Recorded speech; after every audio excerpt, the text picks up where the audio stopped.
So who am I speaking with? I'm Clay Shirky. I teach theory and practice of social media at NYU. And Clay, you write a lot about sort of the wisdom of crowds and also filtering of information and the information overload, and I've always loved to hear when you speak.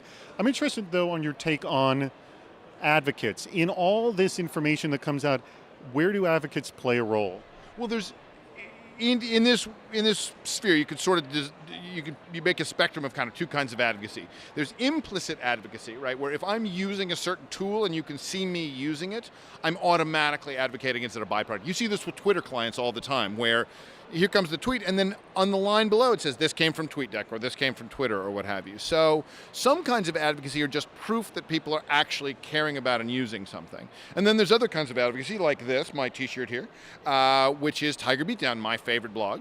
And when I bought the t-shirt, I bought it both because I wanted to support Sadie Doyle, who I love and who writes Tiger Beatdown, but also because I'm willing to have this be a kind of billboard of my identity for the time I wear this shirt.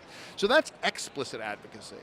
And one of the things I think helps to think about is you don't always want explicit advocacy all the time. You sometimes want a mix of these things. And in fact, evidence that people actually use your product or service is often superior to having a handful of people, walking around with these sorts of things on. So I think as we see people sharing an increasing amount of public sort of metadata about themselves, sort of side effect information, I think we're going to see an increase in implicit advocacy as well as this sort of stuff. Well, so you've made it clear that you are a brand advocate for Tiger Beatdown.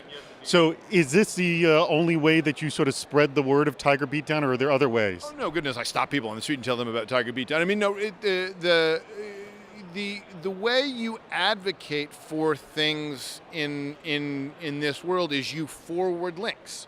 Right, that is in a way the principal form of end user advocacy, which is, hey, I saw this and I thought you might like it. I recommended this to Kevin Kelly for Cool Tools.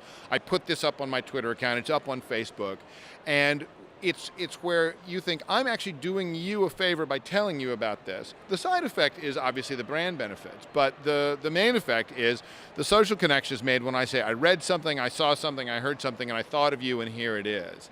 And that is explicit, but it's explicit not in a completely public sphere, but explicit in a kind of social context.